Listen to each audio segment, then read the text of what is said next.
Nate here from Dakai Studio, and today I'm going to talk about an army I play within the Warhammer 40k setting, the Carcharodon Astra, or the Carcharodons, or, as some know them, the Space Sharks, and my adventures with them. On this channel, I plan on showcasing the various army projects I've worked on over the years and how some of those projects have evolved. And down the line, I will be showcasing the armies via battle reports, hobby updates, and event summaries if the army should go to an event. Hope everyone enjoys this. So, years ago, when I was getting into 40k, I saw different armies, that caught my eye. I looked into Chaos Space Marine Codex, I looked at the Orcs, I looked at the Space Marines, and it was in the Space Marine Codex that I saw a rather goofy looking Space Marine. The Space Marine had the World War II grin done on the beak of the old helmet, gray with a red stripe.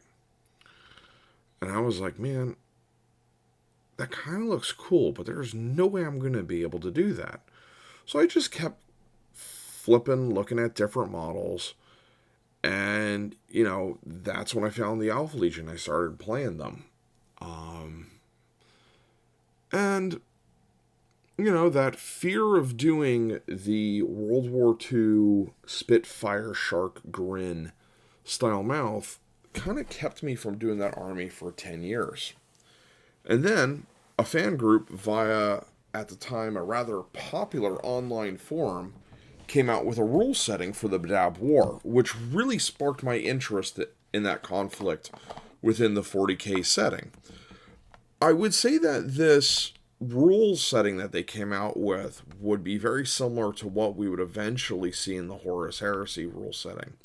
But there's another time for that conversation. But I will say this, though, when I found out that Forge World was going to be doing their own Badab War books, I was really excited because I had liked what I'd seen from Forge World doing before, where everything was just full of information, even down to like how many bolts were in a Lehman Russ. I mean, their old books went into a lot of detail. So, in 2010, we got Imperial Armor 9, the first half of the Badab War. And wow, did it go into detail. I felt so much of that war came basically alive, and my interest really increased. And then shortly later, we got the Space Shark rework and the release of Imperial Armor 10, no longer called the Space Sharks, but the Carcharodon Astra, or Carcharodons. They went from just being Space Marines in Mark 6 armor with Spitfire shark mouths into the brutal Reavers of the Outer Dark with a tribal Maori vibe. It can be stated that the Badab War books are what got me into the Horus Heresy books when they first came out, because I was hoping for that same in-depth information that the Badab War books had, which they delivered on and then some. But again, I'm getting myself a little off subject. The Carcharodons became this terror weapon of the Loyalists that cared for nothing but the mission. Brutal because of the nature of war, but also because that's how they were. Also, I thought that they had some cool looking art at the time along with war. I loved how they stated nobody was sure where their gene seed came from. What Primarch did they come from? What founding were they a part of? Just this hint of mystery that I wanted to know more. I was okay with not knowing, but I wanted to know. And, I liked the fact that it also hinted that their gene seed had markers of the Night Lords, the Raven Guard, and possibly World Eaters. But then they all fought like a mix of all three. It was so cool to see just a paint job, just a basic model, and less than a paragraph of information on the Badab War turned into a fully fledged chapter with 2 full books wrote just on the conflict in which they were in. Their chapter master, and I say that in parentheses, model was released, and I was like, that is too cool. I just really digged how the Red Wake looked. So along with the Red Wake and 2 transfer sheets for the Carcharodons were the first things that got picked up to form this army. This began my new army project, and I decided that I would attempt a Stillman army with this project. You know, just build a basic army, stick to the size limit no matter what. Well, yeah, so that didn't go according to plan. As everyone knows, you always start with the simple base project, and the next thing you know, you've got 4 companies of an Imperial Guard regiment when you're only supposed to have like 2 squads. But back to the Carcharodons. What I really loved about the army was that it was going to be full of conversions. You know, there was a concept that they used a lot of older equipment to impart to the nature of their fleet and how they came upon a lot of their supplies. This Reaver mentality seemed a bit chaos, but I really liked it. Plus, I loved the look of Mark V. And this was around the time that the Mark IV, 3, 2, 5, and 6 plastic kits were coming out through Forge World. I didn't buy any at the time because, well, I was broken in college. So picking up the Chapter Master and the transfer sheets, I think, was a good call. But, you know, backing it up to not just the look, but also something I really liked was how their rules worked. They allowed tactical Marines to take chainswords in addition to their bolt pistols and bolt guns. So in a way, they can fight like Chaos Space Marines, which was my primary army at that time. So I was able to play Loyalists with the Chaos tactics. And then I can also switch out the bolt gun if I wanted to instead for a chainsword. So I was like, oh yeah, this was kind of cool. I got assault squads, essentially, without the jump packs, as troop choices. So yeah, I'd run, you know, a 10-man squad, chain swords, and bolt pistol and 2 melta-guns. Yeah, totally. Or why not make that, you know, plasma squad, plasma gun, plasma cannon, plasma gun squad have a little bit of fighting ability. Give them the bolt pistol, chain sword, and bolt gun. So that way, if they, you know, they get attacked by a, you know, substandard unit, because Howling Banshees in 5th edition would have wiped them out. But, you know, at least give them a fighting chance. You know, at least allow them to play that double role. But it just, oh my god, I loved the idea of this. It really got me excited. The downside was I knew it was going to be expensive. Because, you know, the army uses a lot of older equipment. Chain axes, chain swords, along with, you know, Mark V power armor and Mark VI. I was like, okay, now how am I going to do this army? Well, I came up with a rather solid idea, or at least I thought it was a solid idea at the time on how to build a squad. I would take a plastic assault marine kit, about half of a Chaos Space Marine squad, you know, the bits from the squad that was at the time, and a tactical Space Marine squad. I would chop up the bits, and some random other pieces I had from different kits at the time, put it in a bag and shake it up. And what bits I pulled out is what made the model. And when that model was done, I'd do it again, and I'd do it again, and I'd do it again. It gave this army such an Ad Havoc look, but at the same time, it really got them to fit that older, quickly repaired armor, reliance on the Mark VI and the Mark V instead of the Mark VII, really making them fit into what I was seeing on the pages of this Imperial Armor book. And it excited me. This army would actually end up come with me to several local tournaments, where it became kind of a fan favorite. And most people that played against me had it a blast. People were always surprised at how well it did, even though it was not a medalist at the time.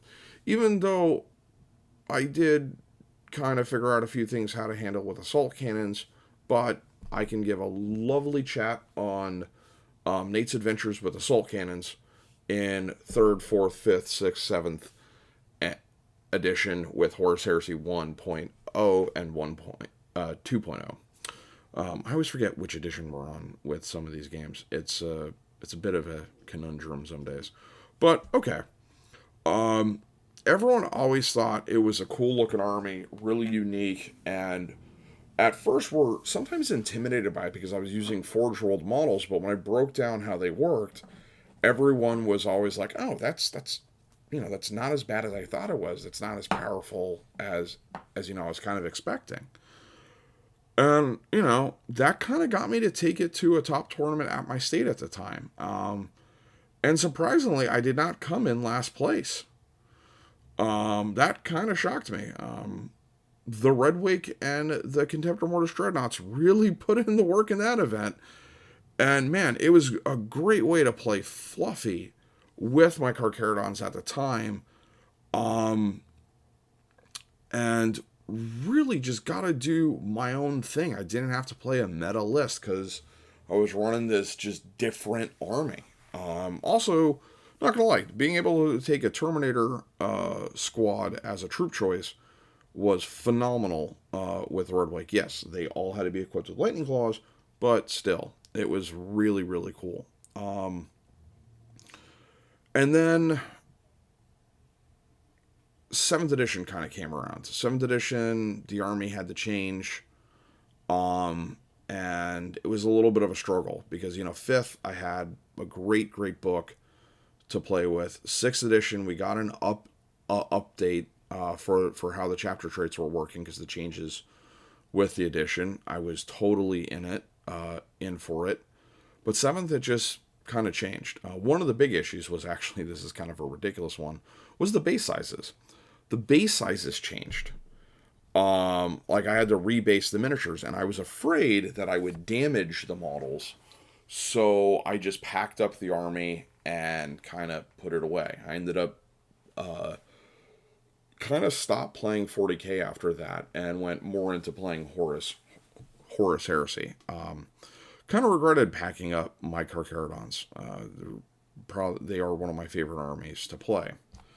All the while that this was going on, the Horus Heresy rule set had came out. And then we got the lore for the Raven Guard and for the Black Shields. And I was like, oh, well, now what do we have here? I guess there will be blood in the water. I got a little excited that, I can play the Carcharodons maybe again, just in a different form.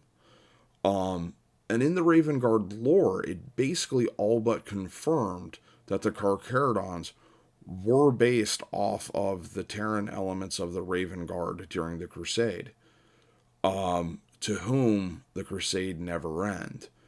Basically following their Primarch's last order to the letter. They used terror as a weapon and brutality and the complete annihilation of the foe. Really fit into the lore for those sent out in the Outer Dark. The Nomad Perdition fleets. And then it confirmed it with the creation of the Ashen Claws, a former company of Terran Raven Guard cast-offs that turned Marauder. Those down the line would, in a novel with the Space Shark / Carcharodons, call them brothers, and they would regularly trade equipment with them. There's also a fun fact is that the Red Wake himself is called the Shade Lord now inside of the books, which was a title used by the Raven Guard during the Heresy and Crusade. More importantly, the Terrans used it. for their leader. This really excited me to work on them. So I was like, all right, how do I represent these Terran Raven Guard? Do I use Night Lord rules? Do I use Black Shields? Do I use, the generic rules? Like, what am I doing here? Are we doing Black Shields? Are we doing Raven Guard and just use all the old equipment? Don't use anything fancy. Just use their traits. Like, I wasn't really sure what I was doing. So I bought a couple of Marines, started building them, and then the additions change. The additions changed to 2.0 Heresy. Sorry for the hiccups. 2.0 Heresy, I realized that this project of love of mine was going to have to take a break. I was going to have to put it on pause for a while. And I was okay with that. And then, lo and behold, a friend of mine in a very active 40K community was, hey, why don't you check out these Badab War rules? Because we had all talked about maybe doing a Badab War game, maybe do a meetup where we all build like small 1,500 point armies, and they actually have a large Minotaur force, and I have a Carcharodon force. And lo and behold, the Carcharodons are being rebuilt. I've actually been painting up those former Black Shield models I had that I was going to use for that, and I'm doing the old trick of putting stuff in a baggie and shaking it. And I look forward to showing you the in-progress pictures on this channel. I will be posting some of them soon on my Facebook page, Dakai's Studio. In there, you will see some of the other stuff I've been working on over the last couple of years. But I did complete the chaplain, and I do believe he is located on the Facebook. If not, you'll be seeing him, the Red Wake, and the 2 new squads within the next 2 weeks here on Dakai's Studio YouTube channel. All right, well, thanks for watching. If you enjoyed it, hit a like. If not, that's cool too. I will be doing like different types of videos here, so check in on us regularly, and hope you all have a wonderful day. The Emperor protects.